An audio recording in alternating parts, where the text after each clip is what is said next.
જય દ્વારકાધીશ મિત્રો માના મોતની રાત્રે મને ગાદલા નીચેથી 14,60,00,000 મળ્યા અને બીજા દિવસે મેં એ કરોડપતિ બાપને બધાની સામે ઘૂંટણીએ લાવી દીધો.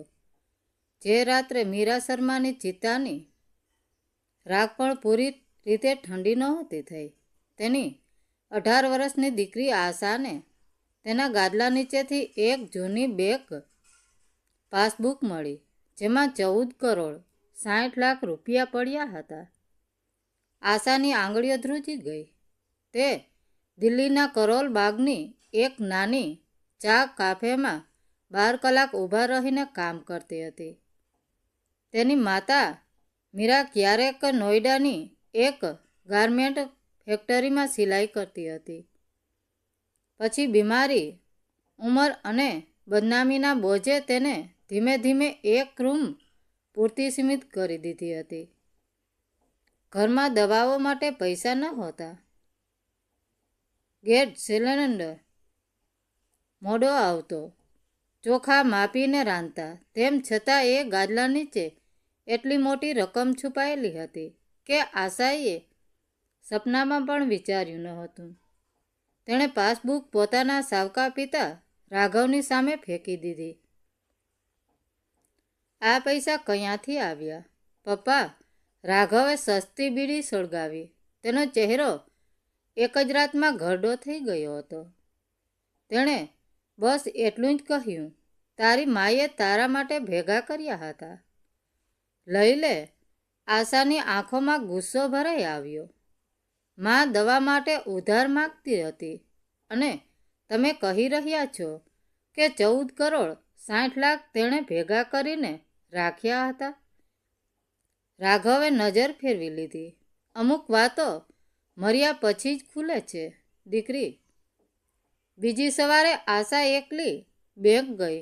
મેનેજરે જેવી પાસબુક જોઈ તેનું વલણ બદલાઈ ગયું. તેને કેબિનમાં બેસાડવામાં આવી. ચા પૂછવામાં આવી. પછી ખાતાનું આખું સ્ટેટમેન્ટ કાઢવામાં આવ્યું. દર મહિને 30 લાખ રૂપિયા અટકાયા વગર પૂરા 18 વર્ષ એ જ તારીખથી, જે દિવસે આશાનો જન્મ થયો હતો. મોકલનારનું નામ હતું દેવરાજ ચૌહાણ. આશાએ એ નામ ક્યારેય સાંભળ્યું નહોતું. ઘરે પાછા ફરતા જ તેણે કાગળો ટેબલ પર પછાડ્યા. દેવરાજ ચૌહાણ કોણ છે? રાઘવનો હાથ બીડી પર જ થંભી ગયો. તેણે એ નામ તરફ એવી રીતે જોયું જાણે કોઈ ઘા ફરીથી તાજો થઈ ગયો હોય. પછી તે જૂની લોખંડની પેટી પાસે ગયો. કપડાની નીચેથી એક પીળી પડી ગયેલી તસવીર કાઢી અને આશાની સામે મૂકી દીધી. તસવીરમાં એક માણસ હતો. મોંઘો સૂટ, શાંત શ્રીમંત ચહેરાના કોઈ મોટા ઉદ્યોગપતિ જેવો ચહેરો, અને તે બિલકુલ આશા જેવો દેખાતો હતો. એવી જ આંખો, એવી જ હડપંચી, એવું જ કપાળ. આશાનો વિશ્વાસ થંભી ગયો. આનો મતલબ શું છે? રાઘવ ખુરશી પર બેસી ગયો. તેનો અવાજ ભારે હતો. હું તારો સગો લોહીનો બાપ નથી. રૂમની દિવાલો જાણે ફરવા લાગી. રાઘવે જણાવ્યું કે મીરા જ્યારે યુવાન હતી ત્યારે એક એક્સપોર્ટ ગારમેન્ટ ફેક્ટરીમાં સિલાઈ કરતી હતી. દેવરાજ ચૌહાણ ત્યાં બિઝનેસના કામથી આવતો હતો. પરણેલો હતો, અમીર હતો, ભણેલો ગણેલો હતો અને એટલું મીઠું બોલતો હતો કે ગરીબ છોકરીઓ તેને ભગવાન માની બેસતી. તેણે મીરાને પ્રેમનું વચન આપ્યું, ઘર આપવાનું વચન આપ્યું, નામ આપવાનું વચન આપ્યું. પછી મીરા ગર્ભવતી થઈ ગઈ. પરંતુ દેવરાજની પત્ની કવિતા ચૌહાણને પહેલાં જ ખબર પડી ગઈ. કવિતા 6 લોકો સાથે ફેક્ટરી પહોંચી. તેણે મીરાને બધાની સામે વાળ પકડીને ઘસડી લાફા માર્યા. તેને ચરિત્રહીન કહી અને માલિકોને ફરિયાદ કરી દીધી. બીજા દિવસે મીરાને નોકરીમાંથી કાઢી મૂકવામાં આવી. પેટમાં બાળક, માથા પર બદનામી, ખિસ્સામાં કંઈ જ નહીં. અને દેવરાજ, તેણે શું કર્યું? રાઘવ કડવાશથી હસ્યો. પોતાની પત્નીના પગમાં પડી ગયો. કસમ ખાધી કે મીરાને ક્યારેય નહીં જુએ. આશાના ગળામાં કંઈક અટકી ગયું. તો તમે બધું જાણતા હતા? હા, પૈસા વિશે પણ તારા જન્મથી જ. રાઘવે જણાવ્યું કે દેવરાજ દર મહિને પૈસા મોકલતો રહ્યો, પણ મીરાએ તે પોતાના માટે ન વાપર્યા. આશાની ફી, દવા, સ્કૂલ, ડ્રેસ, હોસ્પિટલ, બસ જરૂર પૂરતા જ બાકીના બચાવતી રહી, જાણે કોઈ દિવસની રાહ જોઈ રહી હોય. આશાએ હિસાબ લગાવ્યો. 30 લાખ દર મહિને, 12 મહિનાના 18 વર્ષ, લગભગ 64 કરોડ 80 લાખ.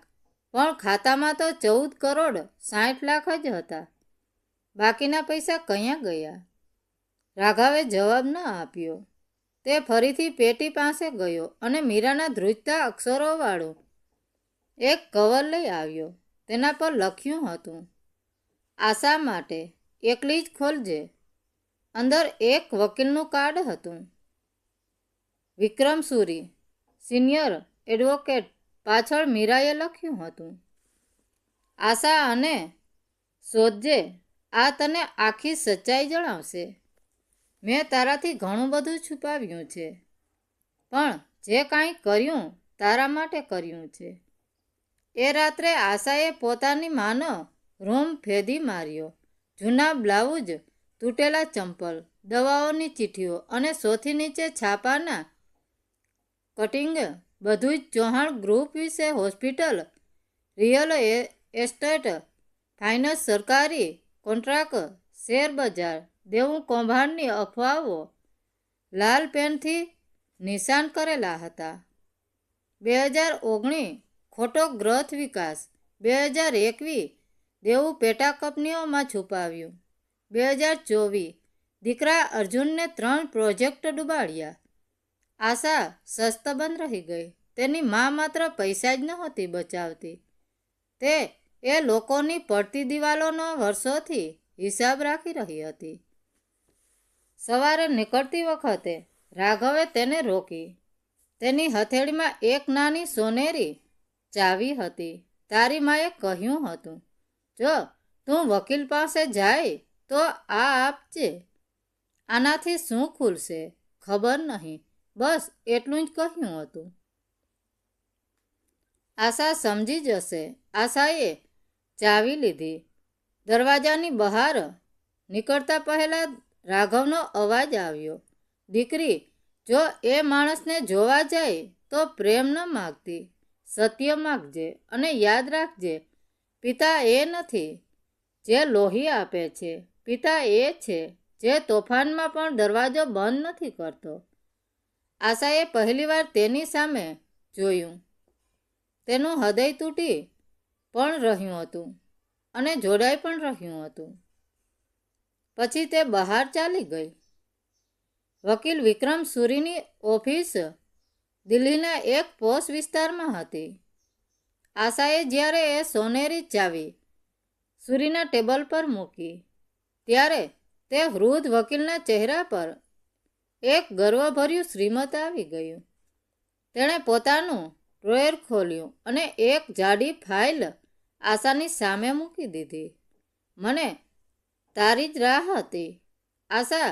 તારી મા માત્ર શિલાકામ કરનારી સ્ત્રી નહોતી, તે ચેસની એક અદ્ભુત ખેલાડી હતી. આશાએ મૂંઝવણમાં પૂછ્યું, બાકીના 50 કરોડ રૂપિયા ક્યાં ગયા? સૂર્યે ફાઇલ ખોલતા કહ્યું, ચૌહાણ ગ્રુપમાં છેલ્લા 10 વર્ષથી દેવરાજનો દીકરો અર્જુન કંપનીને ડૂબાડી રહ્યો હતો. કંપની પર ભારે દેવું હતું. તારી માએ એ પૈસાથી કોઈ બંગલો કે દાગીના નહોતા ખરીદ્યા. તેણે મારા દ્વારા સેલ કંપનીઓનો ઉપયોગ કરીને ચૌહાણ ગ્રુપના એ બધા જ દેવા અને શેર ખરીદી લીધા હતા, જેની બેકો હરાજી કરી રહી હતી. આજની તારીખમાં તું ચૌહાણ ગ્રુપની સૌથી મોટી લેણદાણ અને મેજોરિટી શેર હોલ્ડર છે. આશાનું મગજ સૂન થઈ ગયું. તેની માએ પોતાના અપમાનનો બદલો લેવા માટે 18 વર્ષ સુધી એક પૈસો ભેગો કર્યો હતો. પોતાની બીમારી સહન કરી, ગરીબીમાં રહી પણ પોતાના દુશ્મનનું આખું સામ્રાજ્ય ચૂપચાપ ખરીદી લીધું હતું.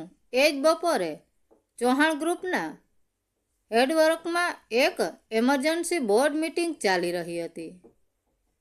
દેવરાજ ચૌહાણના ચહેરા પર પરસેવો હતો.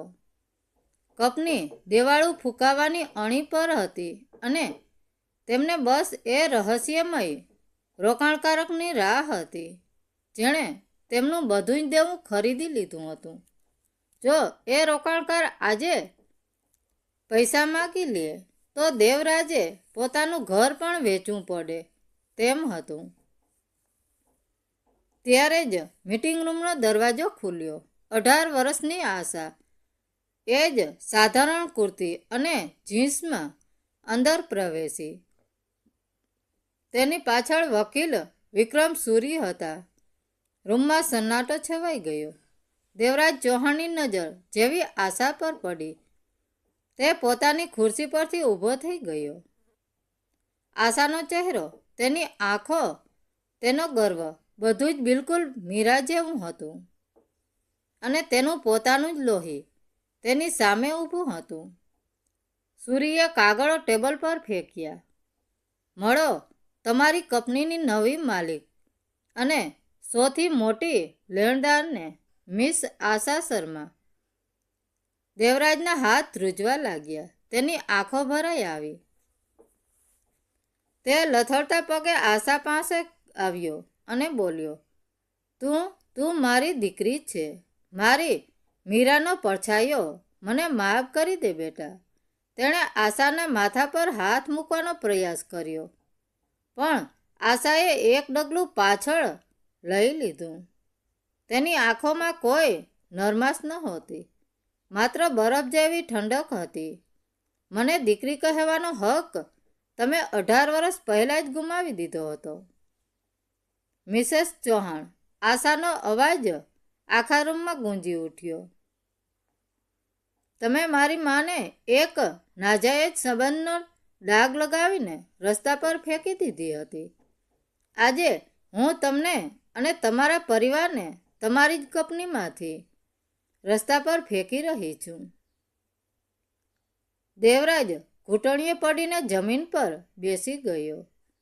જે માણસની સામે આખું શહેર ઝૂકતું હતું, તે આજે એક 18 વર્ષની છોકરી સામે પોતાની આબરૂ અને પોતાની કંપનીની ભીખ માગી રહ્યો હતો. આશાએ કાગળો પર સહી કરી, જેથી કંપનીનો પૂરો કંટ્રોલ હવે તેના હાથમાં આવી ગયો. તેણે મલ્હોત્રા પરિવારને કંપનીમાંથી બેદખલ કરી દીધા. મીટિંગ રૂમમાંથી બહાર નીકળતી વખતે દેવરાજે રડતા રડતા કહ્યું, મેં તને મારી લોહી આપ્યું છે. આશા પાછળ ફરી અને તેણે શાંતિથી જવાબ આપ્યો, લોહી તો કોઈ પણ આપી શકે છે, પણ બાપ એ હોય છે જે ત્યારે સાથે ઊભો રહે છે જ્યારે આખી દુનિયા દરવાજો બંધ કરી દે છે. મારા પિતાનું નામ રાઘવ શર્મા છે. એ સાંજે આશા જ્યારે પાછી પોતાના નાના ઘરમાં પહોંચી, ત્યારે રાઘવ એ જૂના ખાટલા પર બેસીને બીડી પી રહ્યો હતો. આશાએ જઈને તેને ગળે લગાવી લીધો. આજે તેની પાસે 64 કરોડની દોલત અને એક મોટું સામ્રાજ્ય હતું, પણ તેની સૌથી મોટી સંપત્તિ એ પિતા હતો જેણે તેને પોતાનું લોહી ન હોવા છતાં 18 વર્ષ સુધી પાપણ પર બેસાડીને રાખી હતી. મીરાનો બદલો પૂરો થઈ ચૂક્યો હતો. મિત્રો, વાર્તા કેવી લાગી સારી લાગી હોય તો કોમેન્ટ કરીને જરૂર જણાવજો. ધન્યવાદ મિત્રો. રાધે રાધે. જય દ્વારકાધીશ.